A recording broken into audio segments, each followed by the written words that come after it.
E aí, pessoal, tudo bem com vocês?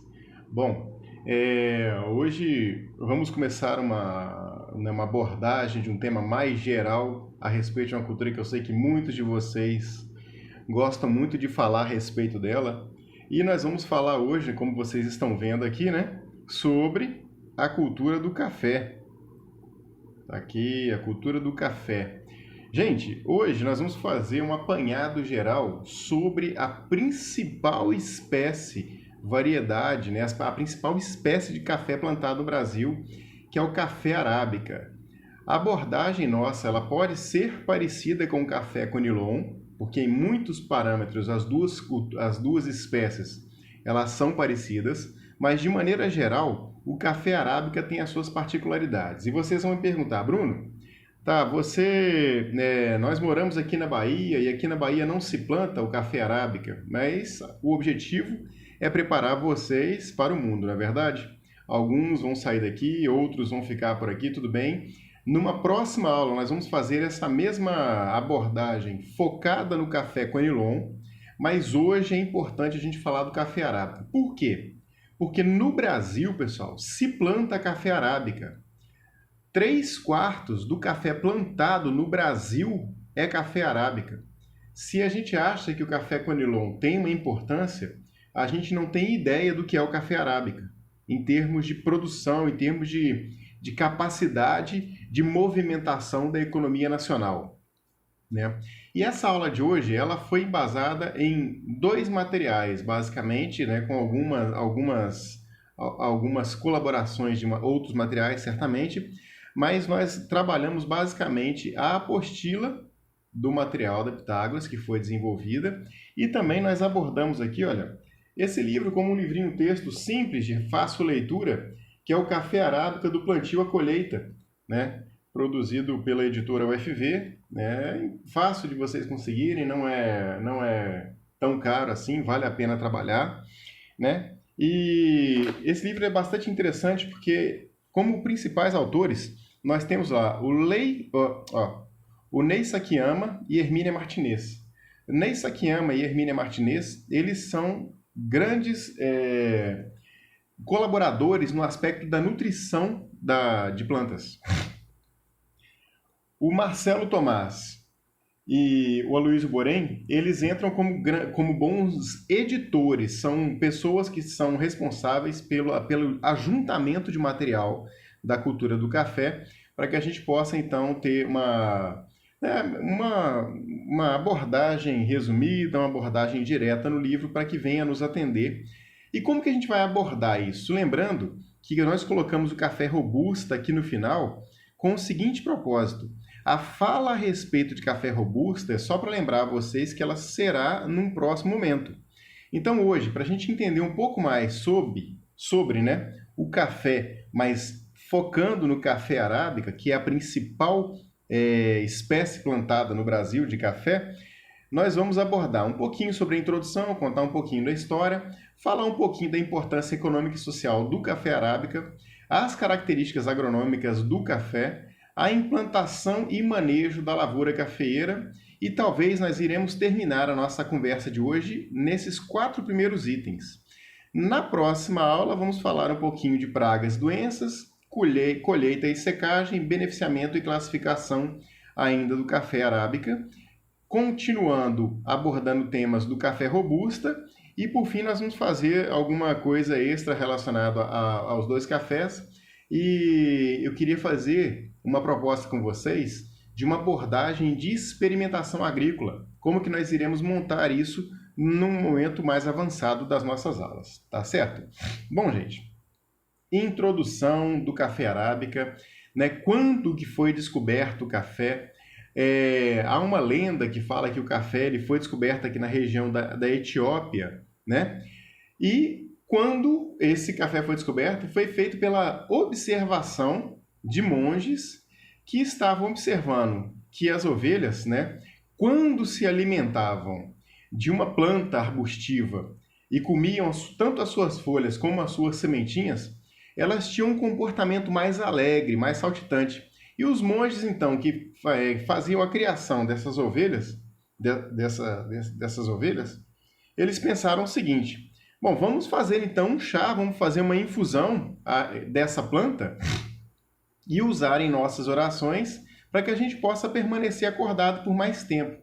Essa é uma lenda, né, do século XV, né,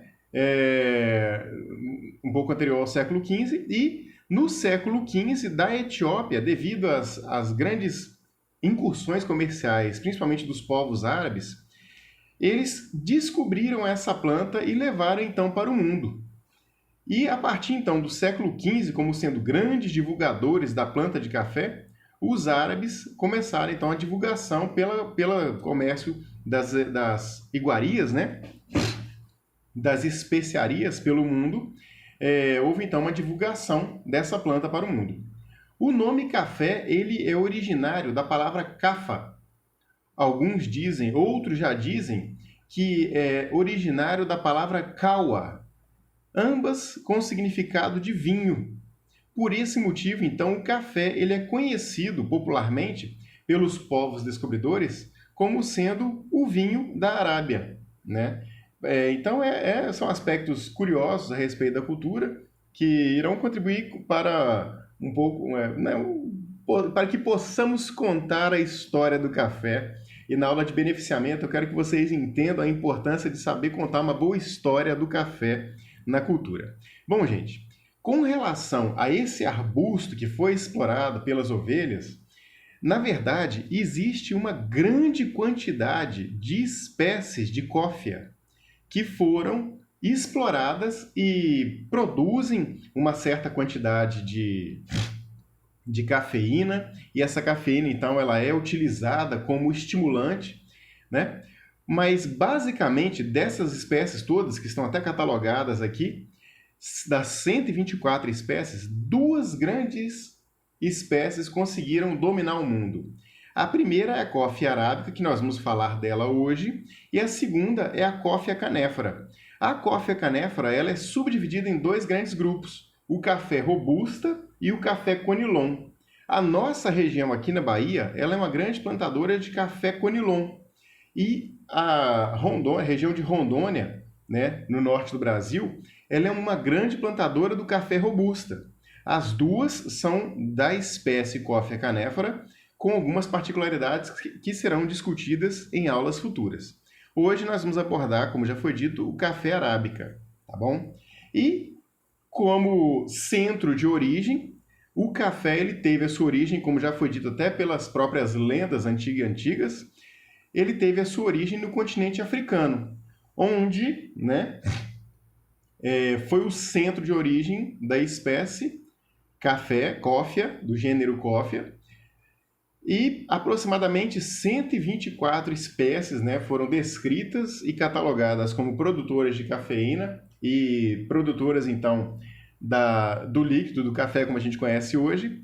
E a gente pode observar o seguinte: no continente africano, aproximadamente, nós temos de 50 a 51 espécies catalogadas. É o local de maior diversidade genética do café no mundo. Enquanto que na ilha de Madagascar, nós temos aproximadamente 53 espécies de café catalogada. Quando você faz o somatório de 51 mais 53 aqui, nós temos aproximadamente 124 espécies de café catalogadas aqui no continente africano. E só relembrando, dessas 124 espécies no total, dessas 124 espécies no total, nós temos 124 espécies, isso. Nós temos café arábica e café canéfora como aquelas de grande significado para a expansão da cultura. Gente, é importante a gente chegar a pensar da seguinte forma também: como que o café chegou no Brasil? Se observarmos esse mapa, o café arábica ele sai do continente africano, ele atinge a Arábia, né, os países árabes, né, os países de domínio árabe, de domínio de comércio árabe. Esse comércio árabe, pelas suas especiarias, ele alcança a Europa, a Espanha, de maneira geral, e a partir daí a gente vai observar, então, uma grande movimentação dos colonizadores europeus na busca das novas terras, e foi introduzido o café na América do Sul pelos holandeses por intermédio da colônia do Suriname em 1718, né? Em 1718, um pouco antes, um pouco depois, a gente tem aqui, né, essas datas, são datas aproximadas, não são datas exatas.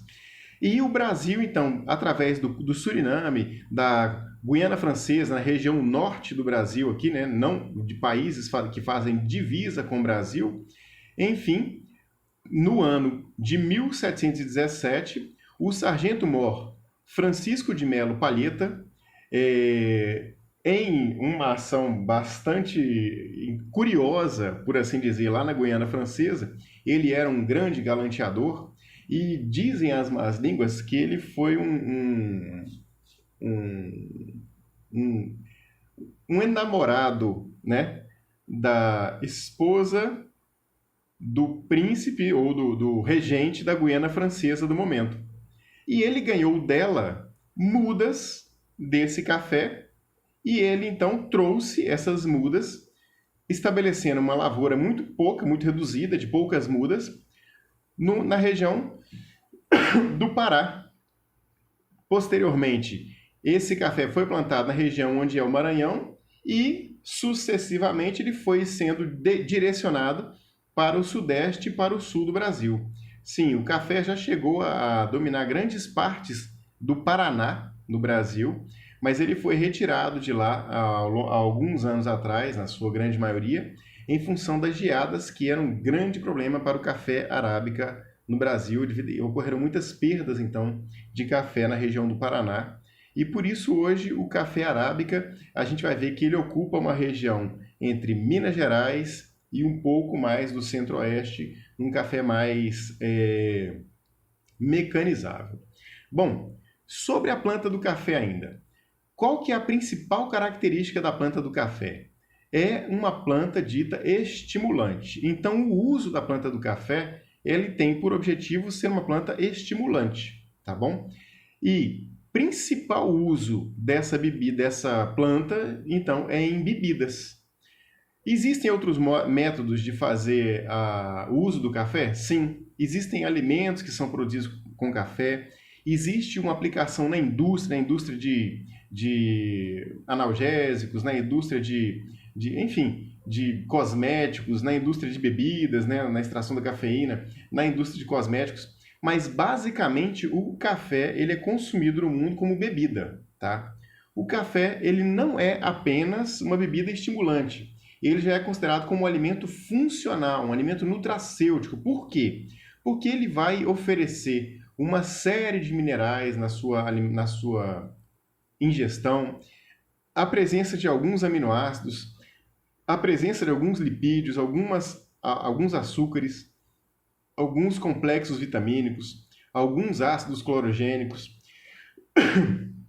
mas que, no geral, a grande questão, né, a grande observação que a gente faz sobre o café é que a função dele na alimentação é uma planta estimulante consumida basicamente na forma de bebida, mesmo a gente sabendo que existem outras funções bastante importantes na indústria já da cafeicultura.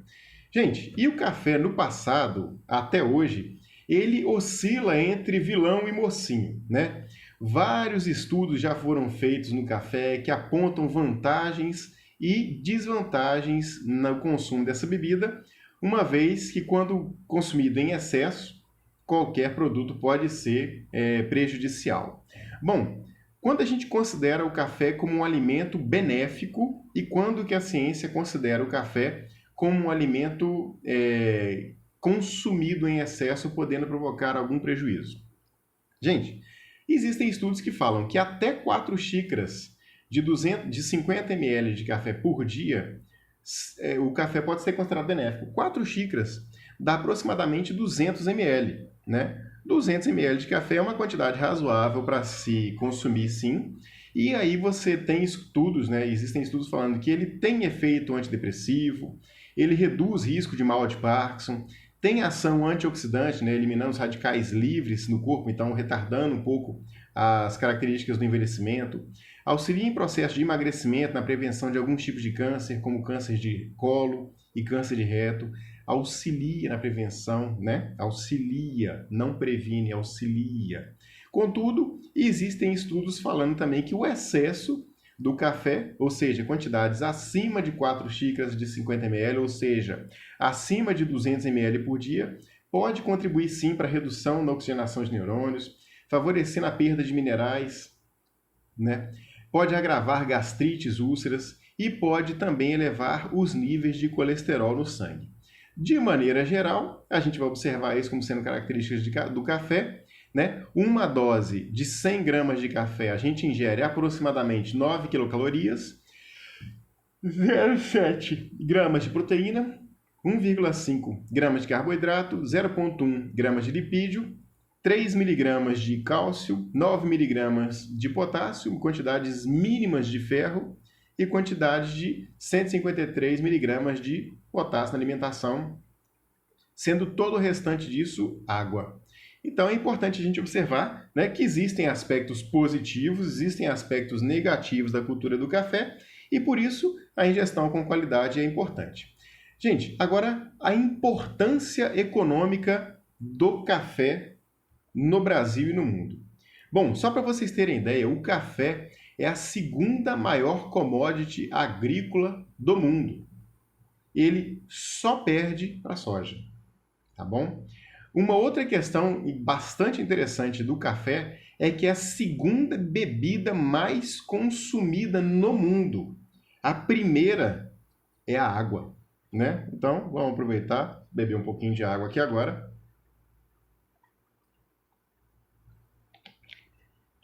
Bebam água, é importante, ainda mais quando a gente vai falar durante um período maior de tempo. Em média, no mundo, a movimentação financeira da cultura do café no mundo é de aproximadamente 85 bilhões de dólares. Uma outra característica bastante importante sobre a cultura do café no mundo é que o cultivo do café envolve, né, economicamente ativa 8% da população mundial, desde o plantio, à colheita, ao beneficiamento. Gente, 8% da população mundial, direta ou indiretamente, trabalha com a cultura do café. Seja no campo, seja no processamento, seja nas cafeterias, né, nos ambientes relacionados à cultura do café. Agora, onde que está a grande ocupação dessas pessoas? A grande ocupação dessa commodity está basicamente na agricultura familiar, quando a gente extrai uma informação bastante importante a respeito do café arábica, que é o seguinte: 70% das lavouras que cultivam café no mundo têm até 20 hectares, né? E são caracterizadas por lavouras que comportam a agricultura familiar. E o café ele ainda é cultivado em mais de 80 países no mundo, sendo que, para o café arábica, as regiões de maior importância para o café de qualidade, o café de beneficiamento com alta qualidade, são as regiões de altitude elevada, onde nós conseguimos extrair café de boa qualidade. E aí destaca-se no Brasil regiões com mais de 100 metros no Brasil. Então a gente tem nas regiões do Caparaó, nas regiões de Pedra Menina, lá em divisa entre Espírito Santo e Minas Gerais, nas regiões de Araponga, lá em Minas Gerais, onde você tem elevadas altitudes, cafés de excelente qualidade sendo cultivados e comercializados no mundo, comercializados a um preço relativamente elevado.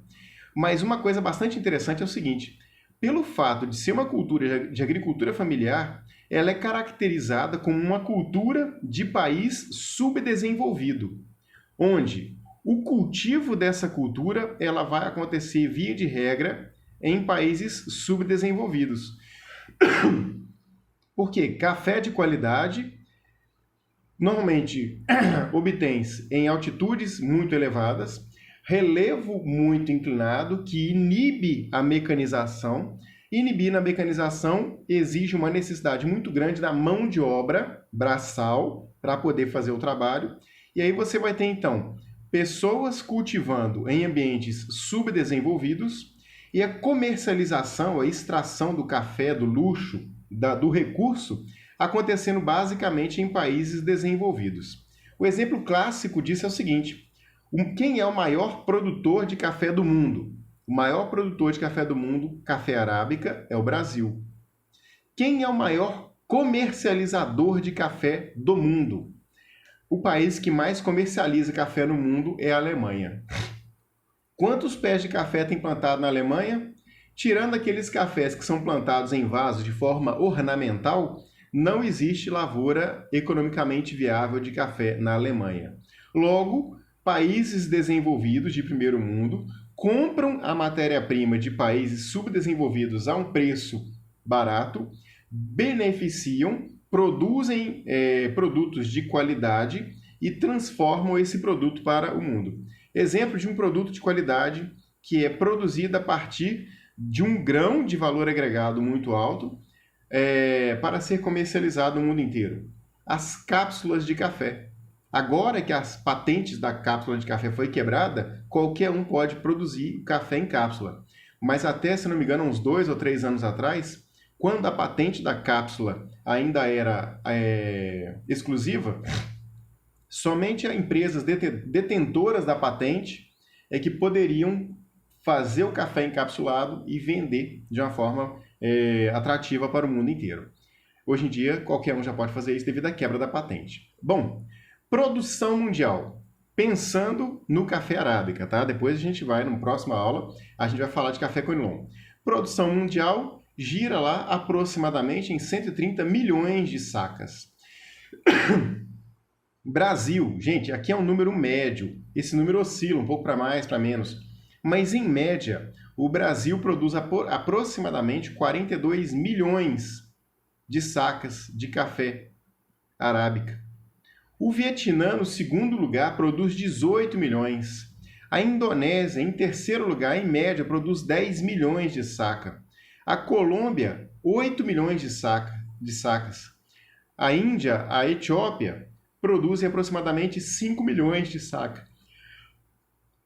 E o resto, né, da produção vai estar distribuído entre os 80 países produtores de café do mundo. Bom, a gente tem uma estimativa de um consumo mundial aumentando. A gente tem dados aqui que são projetados de 10 em 10 anos, onde no ano 2000 o consumo mundial oscilava entre 90 milhões de sacas de café.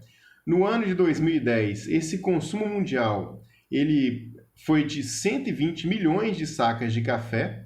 E a gente observa, então, que, em média, o mundo está aumentando o seu consumo de café, enquanto que a produção, ela, apesar de gerar estoque, a produção gerando estoque, você ainda tem uma pequena folga. Mas, contudo, gente, com as projeções de crescimento cada vez maior, principalmente em função desse nosso amigo aqui, ó, a China, como consumidor potencial de café, uma vez que a China ainda é uma grande consumidora de chá, né? Quando a China resolver consumir o café, a produção de café do mundo ela vai ter que se reorganizar. Os países produtores de café terão que se reestruturar em termos de potenciais produtores para que possa, sim, atingir bons níveis, né, elevados níveis na produção e atender os estoques mundiais. Temos como grandes produtores Brasil, Vietnã, Indonésia e Colômbia. E grandes consumidores, basicamente, Estados Unidos, Brasil, Alemanha e Japão como grandes consumidores, com a China se aproximando rapidamente nesse ranking de principais consumidores, o que é muito bom para países como nós, o Brasil, que são produtores de café. Por quê? Vai chegar um momento onde a produção vai se igualar com o consumo e o consumo pode até tentar ultrapassar essa barreira de produção, o que irá remunerar melhor o café e nós iremos então atingir grandes padrões de comercialização, uma vez que o preço vai ser viável para o produtor. Bom, a cafeicultura brasileira, como que ela é dividida? Como já foi dito, em média, o Brasil produz, em média, pessoal, 42 milhões de sacas em aproximadamente 2,3 milhões de hectares, em aproximadamente 300 mil propriedades distribuídos em 2 mil municípios dos 15 estados da União, né?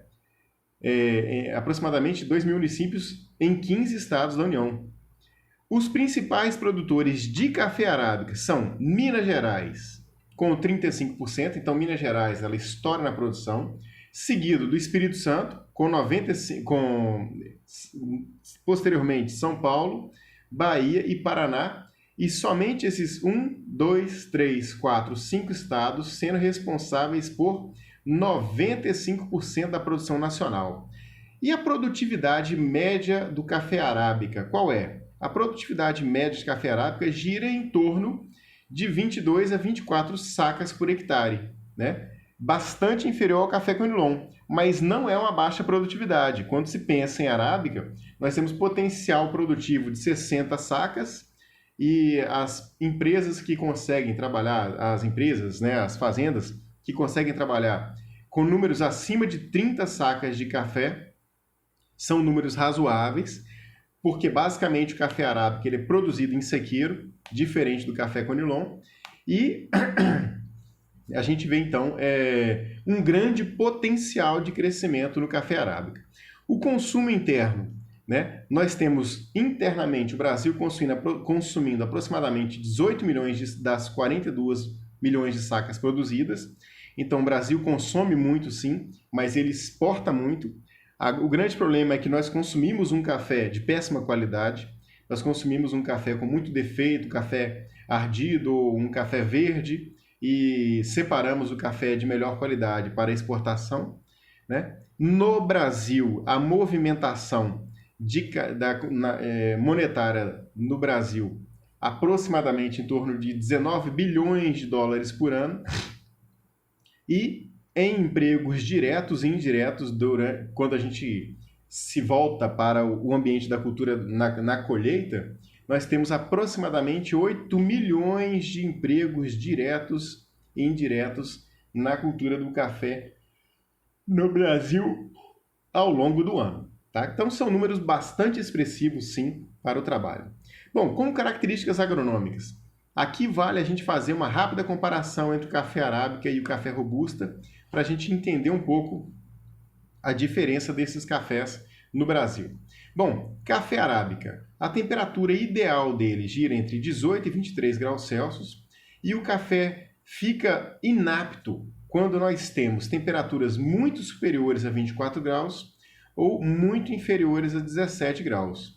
Uma altitude para o cultivo do café arábica, o ideal são altitudes superiores a 600 metros, onde nós iremos atingir qualidade em café arábica apenas em altitudes superiores a 800 metros. Então, a altitude é extremamente importante para a gente poder trabalhar o café arábica em qualidade.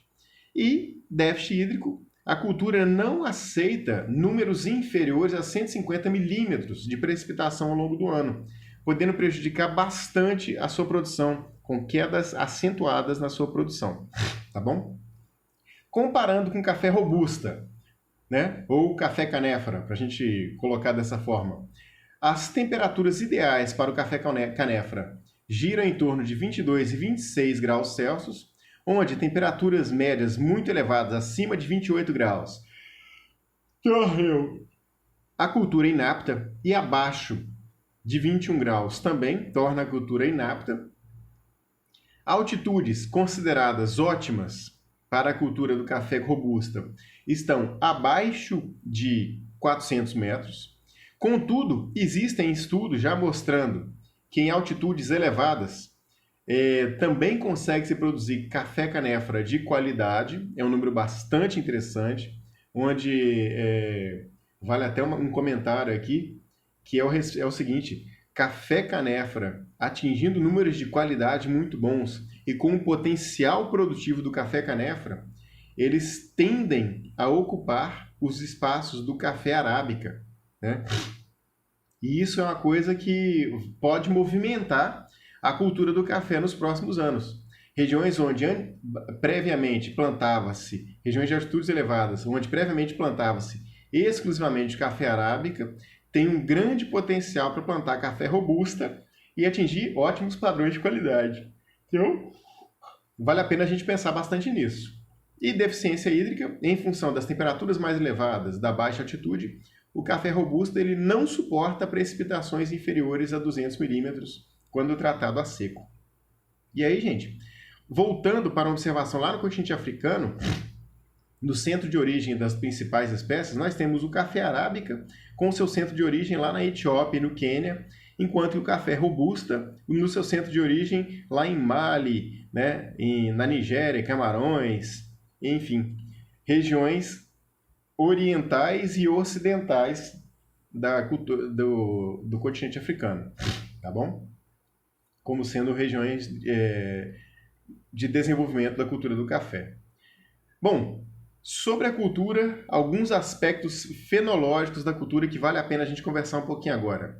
O plantio. O plantio do café arábica é recomendado de dezembro a fevereiro, com preparo de cova bem feita, com adubação, calagem, né, feita de forma bastante adequada na cultura. Observa-se uma boa florada, uma florada dita uma florada assim, vamos chamar ela florada de principal, né, para a gente entender que a gente observa floradas parceladas ao longo do ano, mas uma florada principal acontecendo de agosto a outubro, a maturação do grão de abril a junho, a gente observa então a coincidência, né? Que mês que nós estamos agora? Ó? Janeiro, fevereiro, março, abril, maio.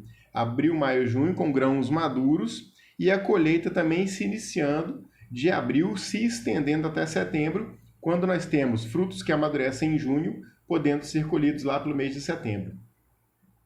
Um padrão interessante da colheita do café arábica é que é uma colheita que ela pode ser mecanizável, nós vamos falar disso mais para frente. Sim, ela tem um padrão que pode ser mecanizável. Existem máquinas colheitadeiras para o café arábica que são completamente diferentes das máquinas colheitadeiras do café conilon.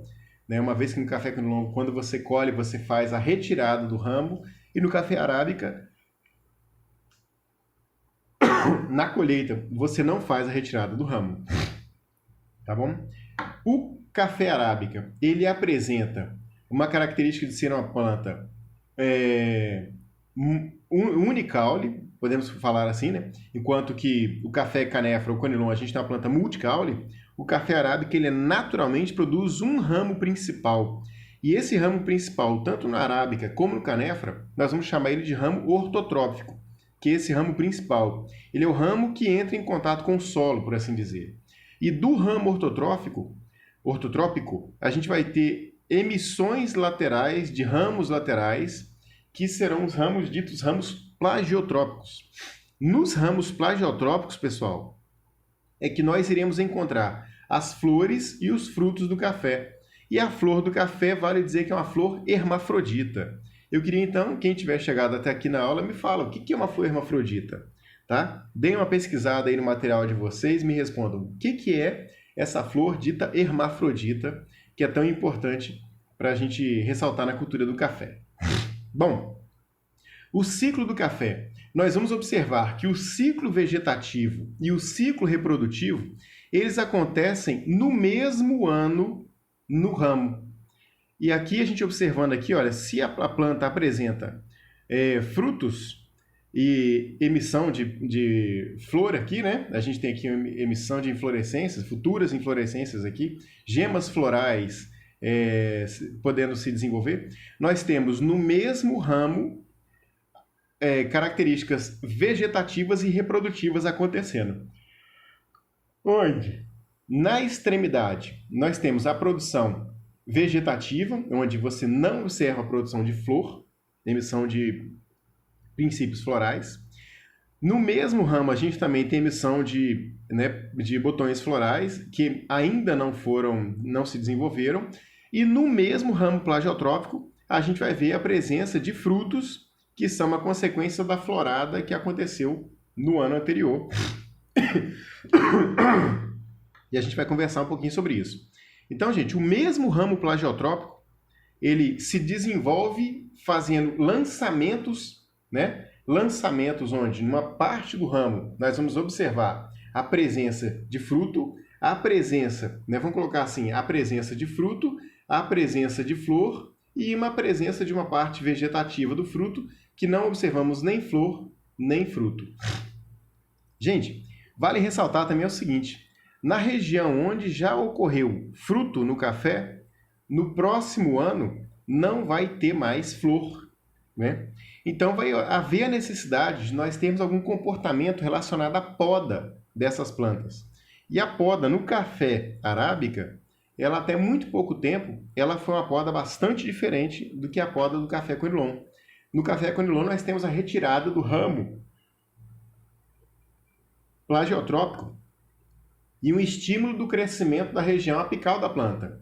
No café arábica, até muito pouco tempo, nós fazíamos um trato de poda chamado de esqueletamento, que é a retirada de parte do ramo plagiotrópico. Retirava-se parte do ramo plagiotrópico para que as novas gemas pudessem emitir novos ramos, que iremos conversar um pouco sobre isso mais para frente.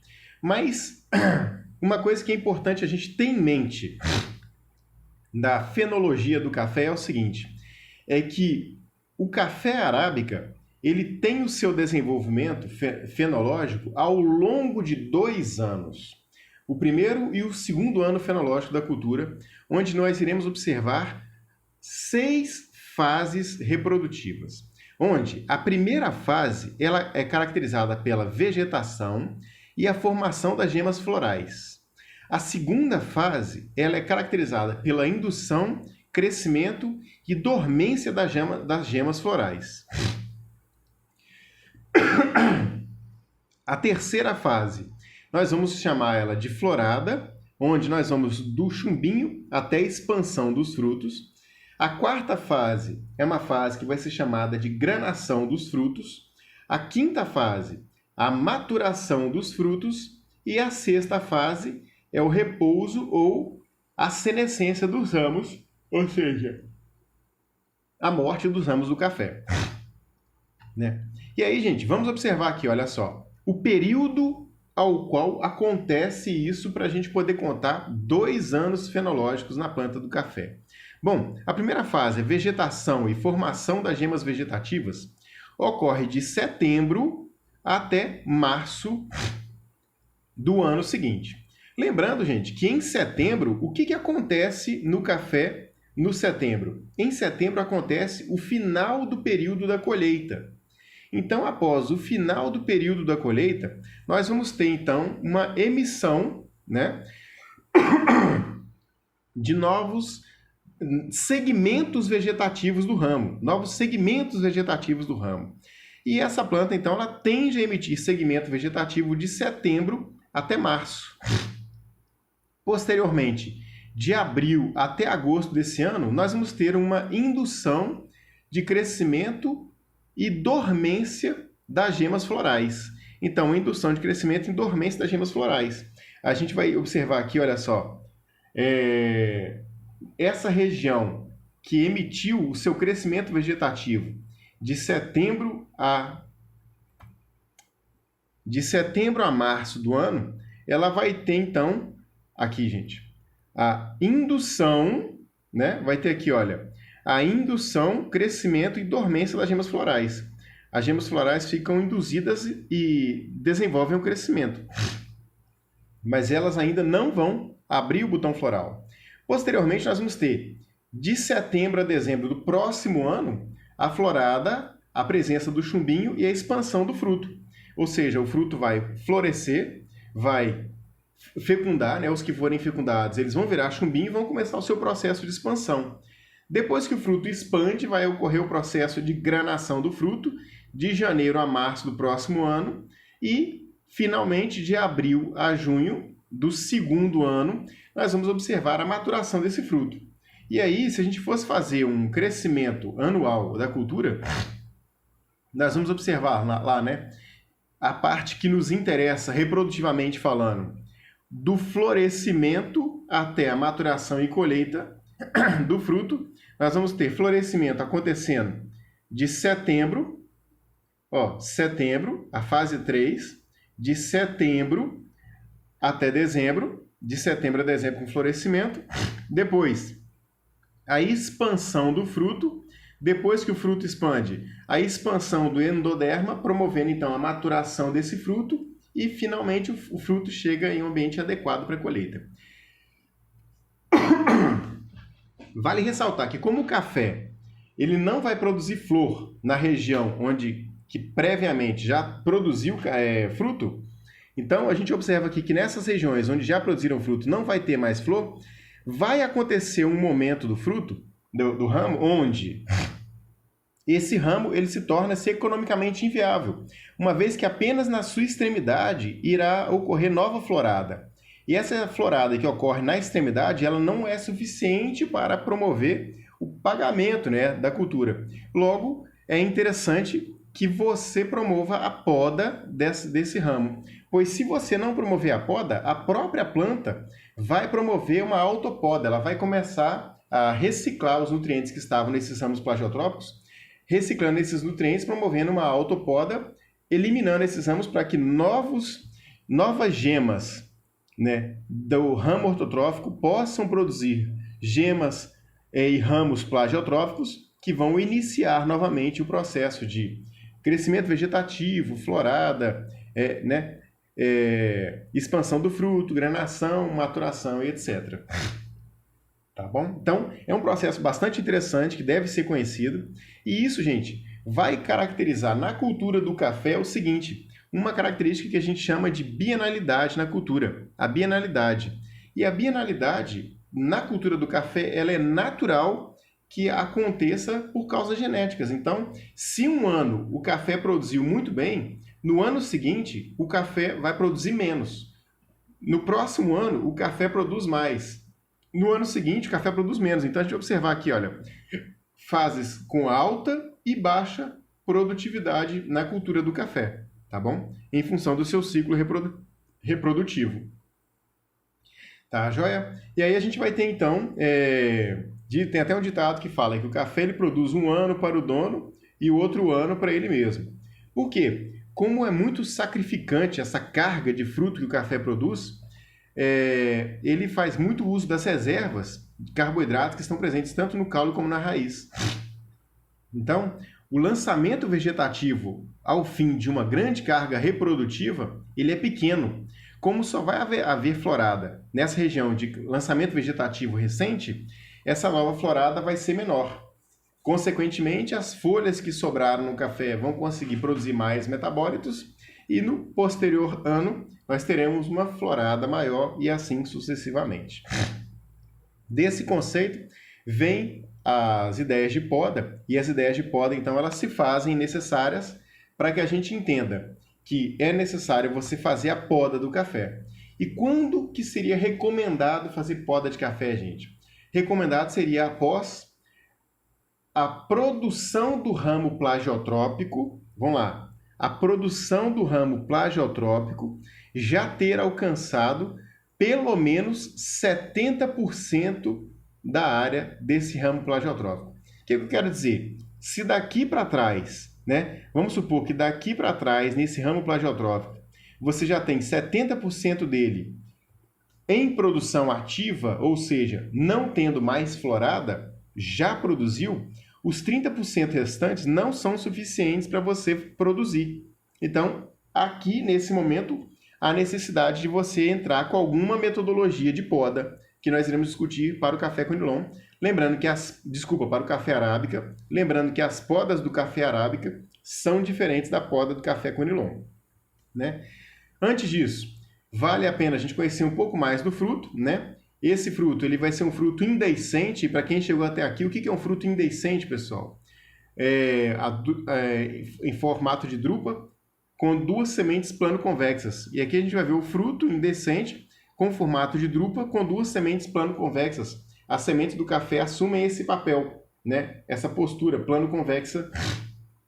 Um lado da semente é plano, o outro lado da semente é convexa.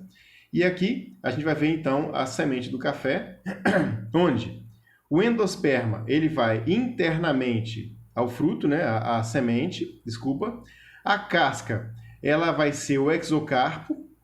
O mesocarpo ele vai ser a mucilagem Essa mucilagem, muitas vezes, ela deve ser retirada através de processo de lavagem, através de processo de purificação do fruto, para que nós venhamos a produzir um fruto de maior ou menor qualidade, quando você quer fazer isso, né? E o fruto do café ele vai ser protegido por uma região de endocarpo chamada de pergaminho, que vai fazer a proteção da semente do café ao longo da sua produção. Vale ressaltar que café arábica ele tem frutos de coloração amarela e vermelha, tá? Aí vocês vão observar lá no café arábica frutos de coloração amarela e coloração vermelha sem problema nenhum. Mas não temos apenas o fruto de café no formato plano convexo. Nós temos alguns tipos de semente diferentes. Nós temos sementes ditas sementes chatas, temos sementes ditas sementes moca e nós temos sementes também conhecidas como sementes do tipo concha. Qual que é a diferença de semente chata para semente moca para semente concha? A semente chata, ela vai apresentar o seu desenvolvimento normal, apresentando uma única semente plano convexa com uma extremidade plana e a outra extremidade convexa dentro de cada loco, né? Então, nós temos dentro de um fruto duas sementes plano-convexas. A semente moca, o que é essa semente moca? É quando uma única semente se desenvolve no fruto e o outro loco fica desocupado. Essa semente que iria se desenvolver plano-convexa, ela vai se desenvolver num formato abaulado. Então, a semente ela vai ter um formato arredondado, tá joia? E essa semente arredondada, então, ela vai ocupar o espaço dos dois locos, uma vez que o segundo loco, o que é o loco? O espaço de crescimento da semente aqui observado, o segundo loco não está sendo ocupado por semente, aqui se desenvolveu, vai formar uma semente do tipo moca. Não é a semente ideal, nós preferimos, enquanto produtores, que o fruto apresente duas sementes do tipo chato, ao invés de uma semente do tipo moca. E nós teremos também semente do tipo concha. O que seria caracterizado como semente do tipo concha? É quando mais de um óvulo se desenvolve em uma loja ou um loco. As sementes resultantes ficam imbricadas, elas ficam encarquilhadas. O que é isso? Se você tem duas sementes desenvolvendo no fruto, você tem sementes plano-convexas ou sementes tipo chato. Se você tem uma única semente desenvolvendo por fruto e o outro loco fica vazio, você vai ter uma semente mais abauladinha, chamada semente do tipo moca. E a semente tipo concha é quando mais de um óvulo, né? Mais de um óvulo se desenvolve dentro do mesmo loco. As sementes elas crescem imbricadas umas com as outras, né? Formando então esse encarquilhamento. E esse encarquilhamento vai promover essa má formação da semente.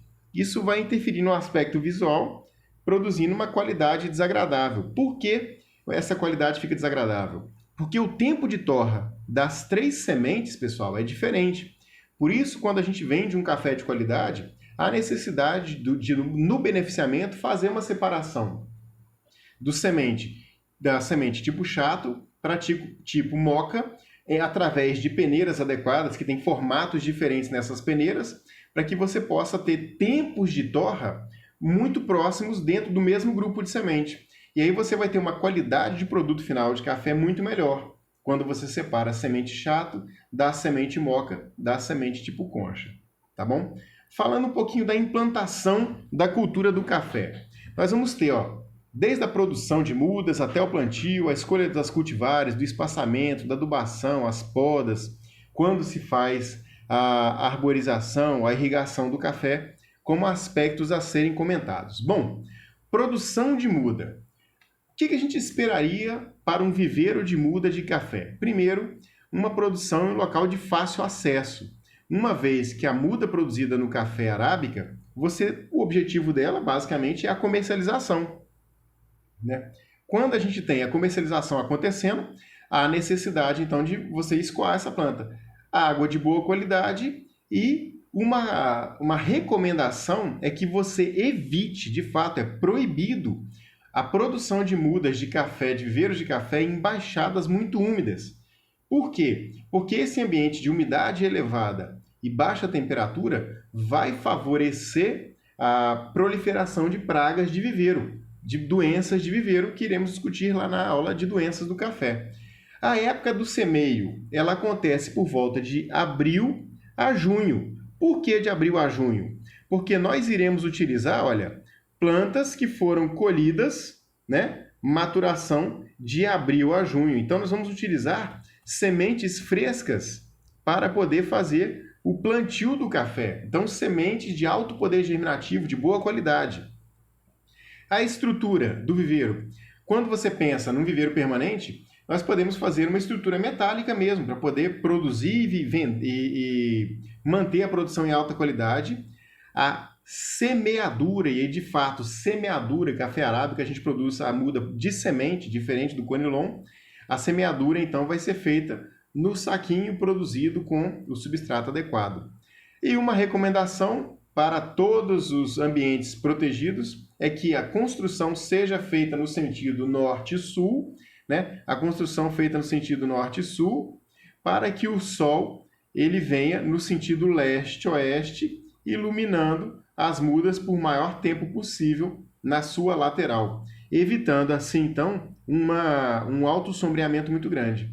E quanto mais proteção lateral como recomendação sendo feita, melhor, uma vez que você vai impedir o ataque de pragas com barreiras físicas, que é bastante importante para a cultura do café.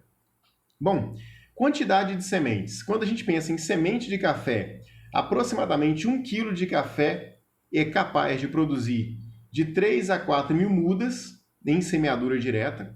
O recipiente ao qual você vai fazer o plantio é aquele saquinho de 11 por 20. Você também pode fazer o plantio do café em tubetes, daqueles tubetes de 14 por 3,5 por 1,15, né? Com volume de aproximadamente 120 ml de substrato por tubete. Né? E aí você vai ter a produção através da utilização de substratos, onde a recomendação para esse substrato é 1/3 de esterco de curral curtido, evitando esterco de curral que foi tratado o pasto com herbicida de alto poder de persistência, né? Para que você evite um dano nas mudas do café. Você vai usar 2/3 de terra comum, mais aproximadamente 3 a 5 kg de super simples por metro cúbico e meio quilo de cloreto de potássio por metro cúbico também. A condução, né, desse café, você deve fazer uma adubação de cobertura com MAP, né, na concentração de 0,3% ou 300 gramas para 100 litros de água a cada 15, 20 dias, para você ter uma planta de melhor qualidade. E aqui, para quem nunca viu, é importante a gente ter, olha só, a verificação da germinação. Aqui vocês estão vendo, ó, alguns produtores, eles trabalham com 2 sementes por saquinho, outros trabalham com 1 semente por saquinho ou por tubete, onde o que vai determinar isso aqui é a germinação da semente. Esse estágio que a gente está observando aqui é o estágio de orelhinha de onça, né? Onde as folhas cotiledonárias do café foram desenvolvidas. Então, o café de cotiledônia, a gente observa as 2 folhas cotiledonárias dele aqui. A aclimatação, ou seja, o início da retirada do sombrite, ele ocorre a partir do 3º par de folhas e levar a muda para campo vai ocorrer entre o 5º e o 6º par de folhas, onde a planta já vai estar sendo considerada adequado o seu plantio em campo, tá bom? O plantio, o preparo da área, né, visa dar melhor condição para o desenvolvimento radicular da planta. Então, se você for fazer um plantio em suco, fazer um suco em profundidade adequada. Se você for fazer o plantio de cova, a cova também deve ser feita em profundidade adequada, onde a gente recomenda tanto para cova como para suco a passar um subsolador, uma vez que é uma planta que você faz o plantio e busca atender essa planta economicamente viável até 20 anos. Então é importante você fazer um bom preparo de solo, né? E como é que a gente vai fazer isso? Através de uma adubação de plantio bem feita, essa adubação de plantio através da recomendação de uma análise de solo, que para a cultura do café deve ser feita nos 2 estágios do solo, os 2 estratos do solo, extrato 0 a 20 de 20 a 40 centímetros. A calagem, quando necessária, deve ser realizada pelo menos com 3 meses de antecedência, por volta lá de novembro, onde novembro, dezembro e janeiro você vai ter uma boa oportunidade de chuva, né, e incorporação do calcário. E lembrando lá da data de plantio, olha, data de plantio, aqui, data de plantio, dezembro a fevereiro, você vai fazer o plantio das mudas já aclimatadas. Aquelas mudas que apresentam de 5 a 6 pares de folha definitivas, conforme a gente observa aqui, né, a mudinha já aqui no estágio de aclimatação acontecendo. Com 1, 2, 3, 4 pares de folhas, está com 4 pares de folha, estamos com ela em estágio de aclimatação e o plantio vai ser feito quando ela atingir 5 a 6 pares de folha, tá bom?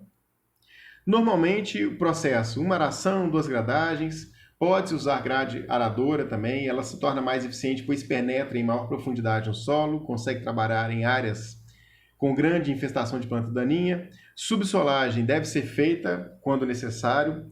Áreas montanhosas, a recomendação da limpeza das ferramentas, seja pela infestação de pragas, doenças, seja pela infestação de plantas daninhas, é recomendada.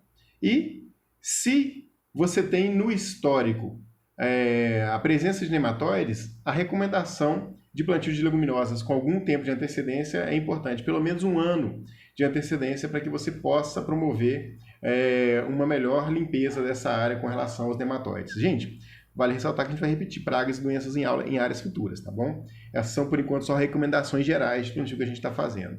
Bom, já foi dito em aulas passadas, a gente até focou bastante na aula, a adubação para o café, ela pode ser feita tanto em área total, pensando na calagem, tanto em área total como em área de cova, onde a gente vai ter as recomendações para a área total em função da cobertura que você quer atingir. Você quer colocar calcário somente na linha de plantio?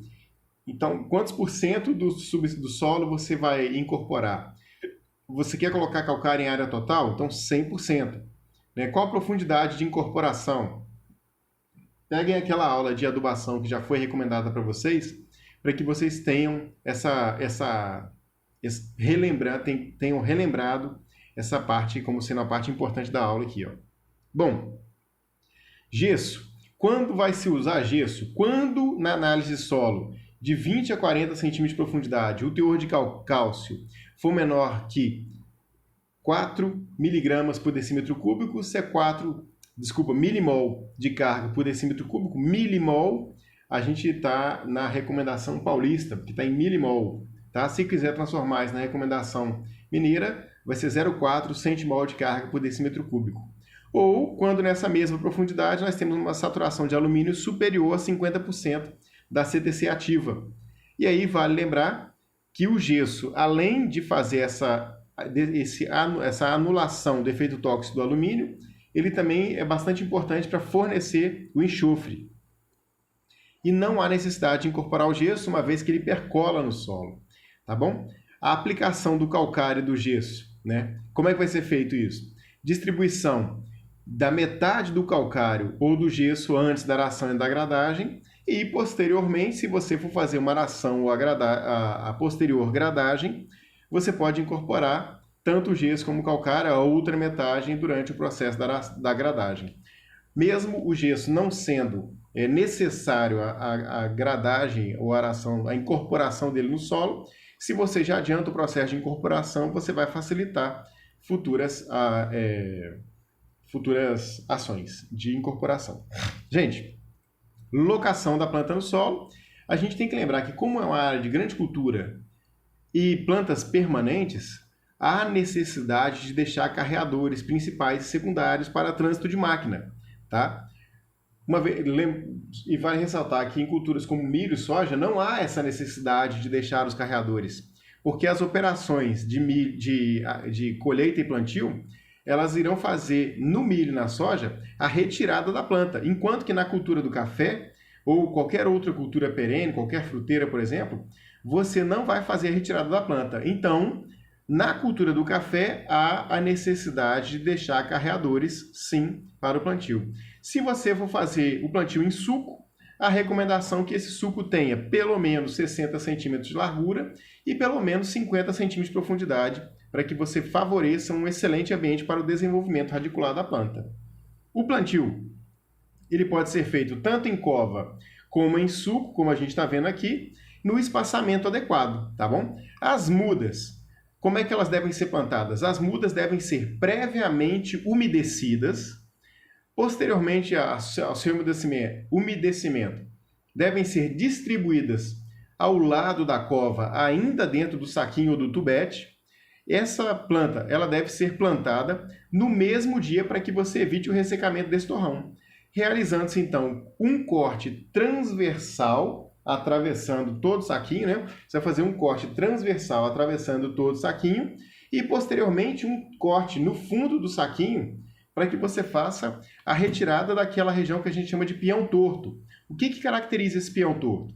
O peão torto é aquele enovelamento que acontece na base do saquinho da raiz. Se a muda de café tiver com esse enovelamento e você levar essa muda enovelada para o campo, ela não vai apresentar um bom desenvolvimento semirradicular. Essa muda vai ficar encarquilhada. Então, é recomendado no plantio que você, de fato, corte essa raiz que está enovelada para que novas raízes secundárias venham a se desenvolver ao longo do cultivo da planta. Quando você puder, é recomendado que você faça uma irrigação no plantio, tá bom? Essa irrigação irá favorecer o pegamento da muda e, posteriormente, você vai ter um excelente trabalho, um excelente desenvolvimento dessa muda no campo. Lembrando quando que é a recomendação adequada para o plantio do café? Quem tiver agora aí, dê uma olhada no slide. Lembre para mim agora, por favor, a época adequada para a recomendação. E vamos imaginar o porquê dessa recomendação do plantio nessa época, em função, gente, do período chuvoso. Uma vez que, quando não for possível a irrigação do café, faz-se necessário a chuva para que a planta se desenvolva, tá joia? Plantas daninhas no café devem se manter no limpo, né? Pelo menos 50 a 80 centímetros de cada lado para evitar a competição das plantas daninhas com as mudas no estágio de desenvolvimento inicial, onde a planta muitas vezes ela ainda não está com uma boa capacidade de competição. Isso pode prejudicar a planta do café, tá bom? Então é importante a gente ter esse desenvolvimento em competição da planta da melhor forma possível. Bom, cultivares. 90% das cultivares do Brasil são oriundos do Instituto Agronômico de Campina. Então, o IAC, durante muito tempo, foi responsável pelo desenvolvimento de grande quantidade de variedade de café. E é tão importante que 70% das cultivares de café plantadas no mundo, e estamos falando, vale ressaltar, do café arábica, 90% das cultivares de café do mundo são de origem do IAC. Gente, vale ressaltar também que o café arábica, pelo fato do seu plantio ser feito em semente, a gente não tem o padrão que vocês estão habituados, que é aquele padrão de plantio de clones. Então, você tem uma cultivar oriunda de semente, você tem o único padrão de semente sendo plantado na área toda, onde você escolheu. Então, se você pega, por exemplo, uma planta de porte baixo, suscetível à ferrugem, como o café caturra, ou catucaí, ou ouro verde, que são bons cafés em termos de qualidade de planta, você vai plantar, vamos por assim dizer, uma única variedade, né, um único tipo de semente na área que você destinou, por exemplo, a variedade catuaí. Contudo, se você tem boas plantas resistentes à ferrugem, uma vez que a ferrugem pode ser um patógeno importante na sua região, você escolhe lá, por exemplo, a variedade Oubatã ou a variedade Tupi para poder fazer o plantio dessas variedades no campo. Vale ressaltar que é importante você fazer o desenvolvimento dessa planta e o plantio dessa única cultivar, não sendo clonal. E temos variedade de café, variedade de porte baixo, variedade de porte alto, tanto com tolerância como suscetibilidade. E uma coisa, gente, que vale a gente ressaltar como o trabalho que o IAC tem para desenvolvimento de variedade de café é o seguinte: para se desenvolver uma única variedade de café, são necessários aproximadamente 40 anos de estudo.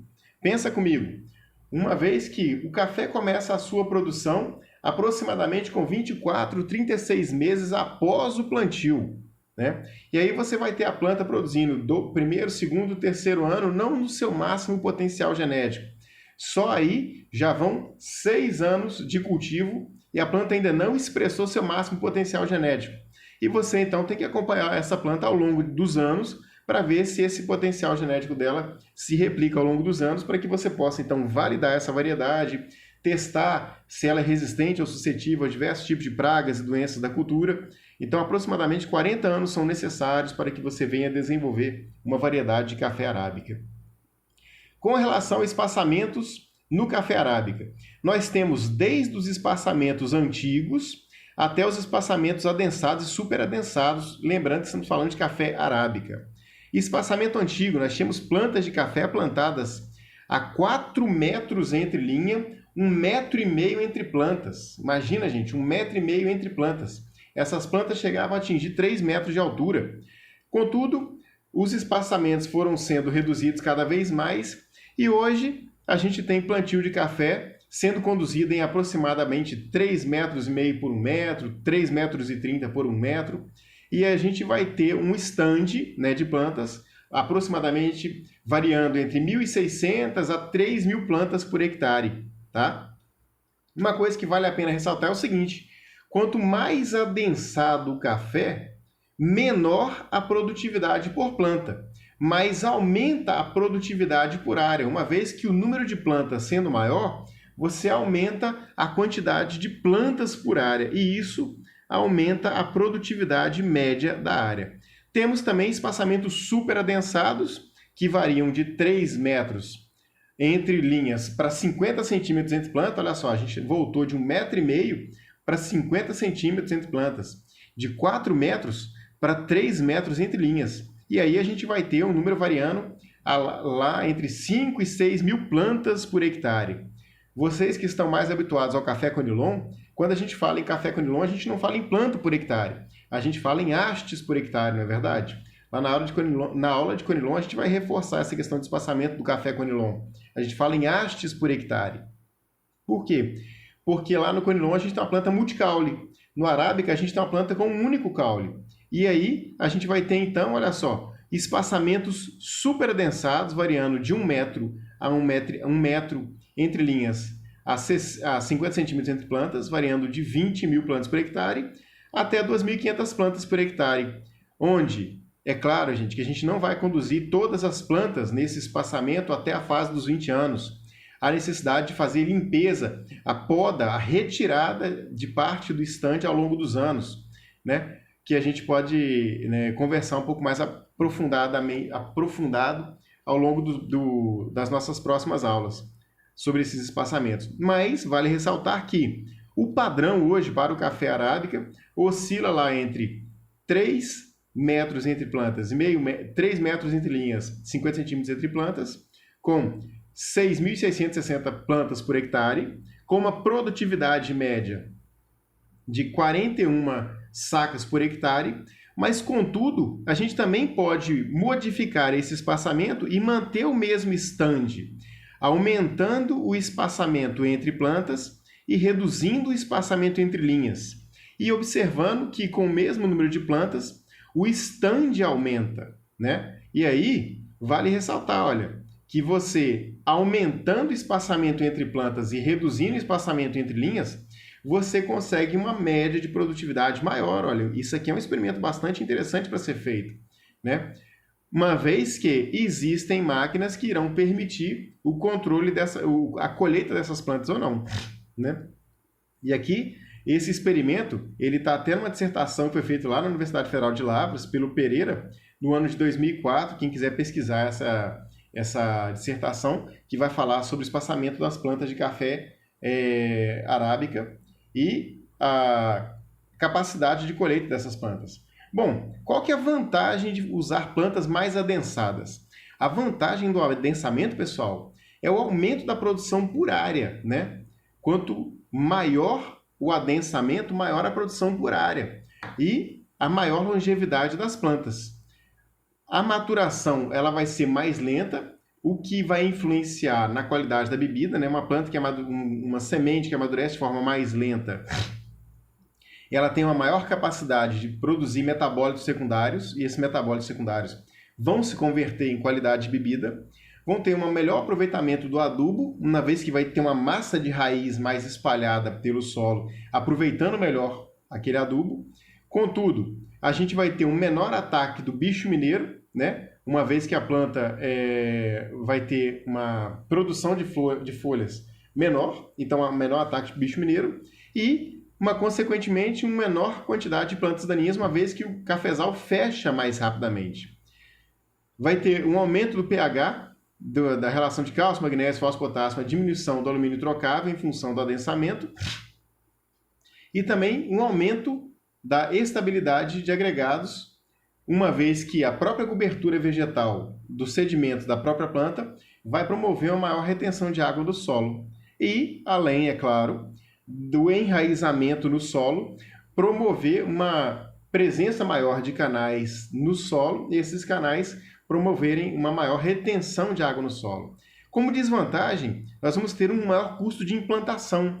A lavoura de café, nessa condição de superadensamento, ela custa mais, você gasta mais muda, você gasta mais manejo de preparo do solo. E com o adensamento, com o desenvolvimento da planta, a gente vai ter uma poda mais frequente, uma vez que se faz necessário, por exemplo, um espaçamento superadensado, como 20 mil, 3 mil plantas por hectare, se faz necessário, em algum momento, fazer a retirada até de fileiras inteiras da planta, para que você tenha um aproveitamento ao longo do ano. Uma questão bastante interessante é que o adensamento, pessoal, que ele é recomendado para cultivares de porte mais baixo. Então você volta aqui, olha, em cultivares de porte baixo, por exemplo, Lobatã, Tupi, Caturra, Catucaí, Ouro Verde, essas cultivares elas são mais recomendadas para plantio superadensado. Com relação à adubação, a gente já falou um bocado para vocês em aulas passadas, né? Então eu vou deixar para vocês aqui a presença desses slides para que vocês possam revisar, né? Vale a pena a gente observar essa questão da adubação. No momento do plantio, quanto que deve ser feito o preparo da cova, né? A recomendação geral, né? Quando você deve fazer a adubação de formação da planta, a adubação de formação vai acontecer no primeiro ano após o plantio, com a quantidade adequada de nitrogênio e potássio. Se possível, o parcelamento, pelo menos em 4 aplicações, se você estiver fazendo um plantio sem fertigação, que é muito comum no café arábica, né? E parecido com o café conilon, que nós já vimos essa aula de adubação em café conilon, a adubação do café arábica, ela também é parcelada e ela é fornecida em função de uma produtividade esperada. Então, em função do nível tecnológico que você, produtor, está abordando, se você está esperando colher entre 20 e 30, 30 a 40, 40 a 60 toneladas, sacas por hectare, você vai, em função dos teores de nitrogênio foliar, na análise foliar, fósforo em resina e potássio trocável, em função dos teores desses elementos na análise foliar ou na análise solo, você vai escolher uma categoria, né, e fazer a recomendação da adubação necessária. Então, vamos supor que você almeja produzir entre 30 e 40 sacas por hectare de café e você tem na sua análise foliar entre 20 e 36 quilos por hectare de nitrogênio, entre 30 e 13 fósforo em resina e entre 0,8 e 1,5 quilos por hectare de fósforo trocável. Você vai, então, né, escolher a coluna que você está fazendo o manejo e, a partir dessa coluna que você está fazendo o manejo, você vai entender a dose, né, a dose que você vai fazer a recomendação do adubo pelo stand. Os sintomas de deficiência, vamos passar aqui para vocês, para que vocês possam estudar em casa.